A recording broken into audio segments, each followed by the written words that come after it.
নিঃসঙ্গতার অনুভূতি ভাষায় প্রকাশযোগ্য নয়। যার জীবন কেবল সেই বোঝে। এক জীবন একা বয়ে বেড়ানো কতটা যন্ত্রণার। ক্ষণিকের নিঃসঙ্গতাও অসহনীয় হয়ে ওঠে কখনো কখনো। মানুষের সঙ্গে গভীর সংযোগের অভাব বোধ করাই হলো নিঃসঙ্গতা। কখনো পরিবার পরিজন বন্ধুবান্ধব থেকে দূরে থাকার কারণে, আবার কখনো মানসিকভাবে বিচ্ছিন্নতার কারণে এই অনুভূতি জন্ম নেয়।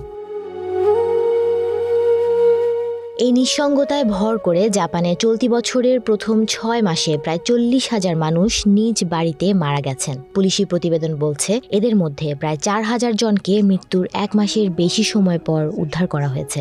একাকী জীবনযাপন করা 37,227 জনকে তাদের নিজেদের বাড়িতে মৃত অবস্থায় পাওয়া গেছে। তাদের গড় বয়স 65 বছরেরও বেশি।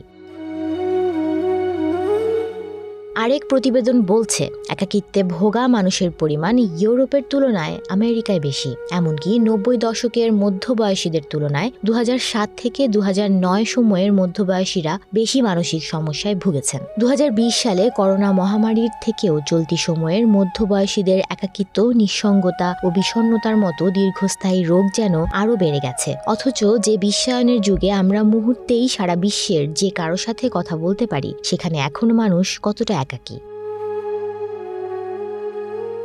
এদিকে বিশ্বের উন্নত দেশ জাপানে তরুণ তরুণীদের দেরিতে বিয়ে করার প্রবণতা বা অনেকের সন্তান না নেয়ার সিদ্ধান্তের কারণে ক্রমশই বাড়ছে প্রবীণ জনগোষ্ঠীর সংখ্যা। প্রবীণদের সংখ্যা ব্যাপকভাবে বেড়ে যাওয়ায় অনাগত ভবিষ্যৎ নিয়ে সংকটের মুখে পড়েছে জাপান। জাতিসংঘের হিসাবে বর্তমান বিশ্বে সবচেয়ে বেশি প্রবীণ জনসংখ্যার দেশ জাপান। নিঃসঙ্গতার এমনই ভয়াবহ চিত্র ফুটে উঠেছে জাপানে। এই পরিস্থিতি এতটাই চরমে যে মৃত্যুর সময়ও কাউকে পাশে পাচ্ছে না দেশটির বহু মানুষ। এমনকি মৃত্যুর পরবর্তীতে মরদেহ বয়ে বেড়ানোর লোকেরও বড্ড অভাব। মৃত্যুর 1 মাস পরও কোথাও কোথাও খোঁজ মেলে মরদেহের।